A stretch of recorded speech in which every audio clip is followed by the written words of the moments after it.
BMW qisqartmasining to'liq nomi qanday?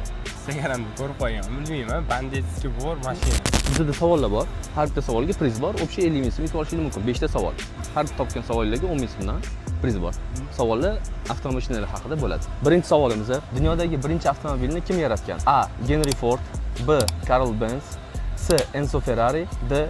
Soichiro Honda. Ikkinchi aytgansiz. Carl Benz. Carol Benz. To'g'ri. 2002-yildan boshlab ishlab chiqarilgan va turli davlatlarda Daewoo Taos, Chevrolet Aveo, Pontiac Wave, Pontiac Holden Barina hamda Chevrolet Taos nomlari bilan sotilgan avtomobil qaysi? Gentrabus. Noto'g'ri, bu Nexus. Cobalt. Noto'g'ri. Noto'g'ri, Nexus. 1911-yilda Chevrolet kompaniyasiga asos solingan. Kompaniya Louis Chevrolet nomi bilan atalgan. Louis Chevrolet kim bo'lgan? A. Avtomobil muhandisi, B. Rassom, C. Professional poygachi, D. Investor. Chevroletni bilasiz, to'g'rimi? O'zidan brend. O'sha asoschisi Louis Chevrolet. U kim bo'lgan o'zi? Muhandis.